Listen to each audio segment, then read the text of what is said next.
Hello students, मैं doctor Shobha Jauhari, associate professor in botany, LBS government college Kotputli.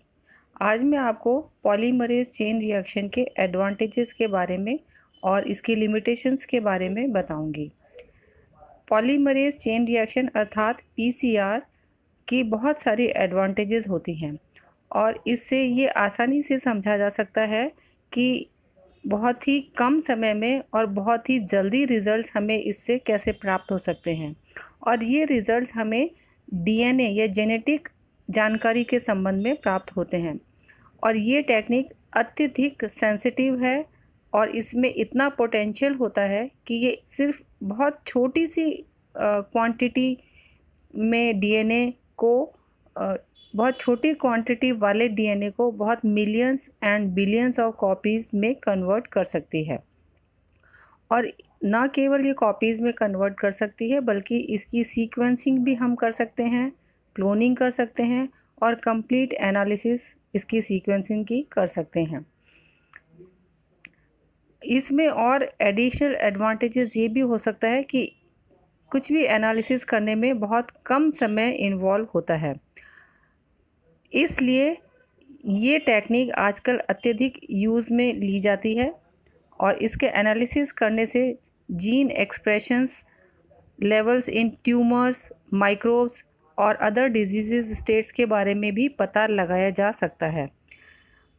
PCR अर्थात polymerase chain reaction एक बहुत ही powerful and practical research tool है और इसकी सहायता से unknown etiologies of many diseases are being figured out by this PCR technique.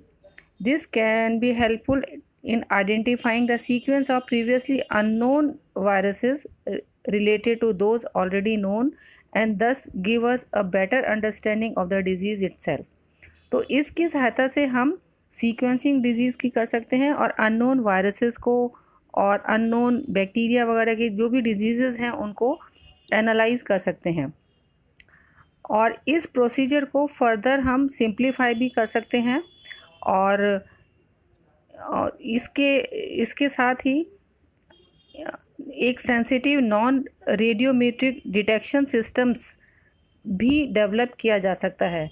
And इस तरह से पीसीआर एक बहुत ही प्रोमिनेंट टूल आगे भविष्य में भी हो सकता है और इसकी क्लिनिकल लेबोरेटरी में बहुत ही अधिक महत्वपूर्ण स्थान हो सकता है। आगे हम बात करेंगे limitations of polymerase chain reaction की। इस जो टेक्निक है, इस टेक्निक की कुछ अपनी सीमाएं भी हैं। One major limitation of PCR is that prior information about the target sequence is necessary in order to generate the primers that will allow its selective amplification. अर्थात कि हम जिस भी जीन सीक्वेंस को एनालाइज करने जा रहे हैं तो उसकी एक हमें कॉम्प्लीमेंट्री या उसी सीक्वेंस की एक पहले से जानकारी भी होनी चाहिए। एक नोन सैम्पल सीक्वेंस भी हमारे पास होना चाहिए, तभी हम आगे अननोन सैंपल की एनालिसिस कर सकते हैं। This means that typically PCR users must know the precise sequence upstream of the target region on each of the two single stranded templates in order to ensure that DNA polymerase properly binds to the primer template hybrids and subsequently generate the entire target region during the DNA synthesis. इस पूरे sentence का अर्थ हुआ कि कोई भी unknown sequence की analysis करने से पहले हमें एक टारगेट सीक्वेंस पता होनी चाहिए और उसकी टारगेट सीक्वेंस में अपस्ट्रीम सीक्वेंसेस की जानकारी होनी चाहिए। अपस्ट्रीम सीक्वेंस का अर्थ होता है कि जहाँ से हम डीएनए सीक्वेंस एनालिसिस करना चाह रहे हैं उससे पहले की कुछ सीक्वेंसेस हमें ज्ञात होनी चाहिए। तो ये एक और फिर उस नोन सीक्वेंसेस से कॉम्प्लीमेंट्री हाइब्रिड्स भी बनने चाहिए, तभी हम सीक्वेंस का पता लगा पाएंगे। Like all enzymes DNA polymerase are also prone to error, अर्थात इसमें भी एरर संभव है, which in turn causes mutations in the PCR fragments that are generated. मतलब इस सीक्वेंस में भी म्यूटेशंस होने की संभावनाएं भी होती हैं। Another limitation of PCR is that even the smallest amount of containing contamination in DNA can be amplified. अर्थात अगर DNA में कोई भी फॉरेन DNA आ गया है या कंटामिनेशन हो गया है तो वो भी एम्पलीफाई हो जाएगा, रिजल्टिंग इन मिसलीडिंग ऑफ और एम्बिगुअस रिजल्ट्स। इस तरह से रिजल्ट्स जो हैं वो कंटेमिनेट अगर हो गए हैं तो वो मिसलीडिंग भी हो सकते हैं या बहुत ही कंफ्यूज करने वाले भी हो सकते हैं।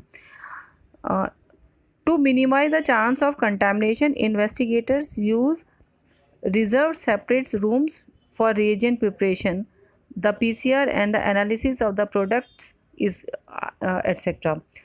तो इस कंटेमिनेशन वगैरह को अवॉइड करने के लिए या उसके लिए बहुत ही कम चांसेस हो ऐसे रिड्यूस करने के लिए जो लेबोरेटरी में हम काम करते हैं, जो साइंटिस्ट या वर्कर्स, वो बहुत ही एसेप्टिक कंडीशन में काम करते हैं और बहुत ही प्रिकॉशन से काम करते हैं।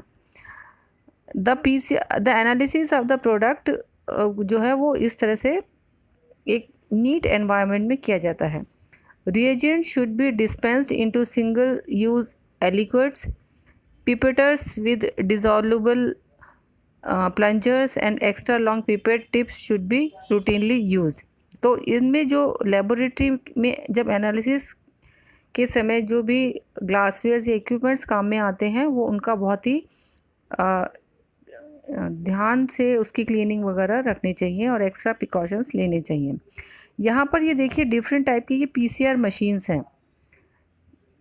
ये मशीन साइज़ में बहुत छोटी हैं, बहुत हैंडी है, कैपेबल ऑफ ट्रांसपोर्ट हैं, बहुत इजीली एक स्थान से दूसरे स्थान ले जाया जा सकता है और इसमें एक सैंपल लोड करने के बाद कुछ ही मिनटों में हमें बिलियंस ऑफ कॉपीज़ प्राप्त हो सकती हैं।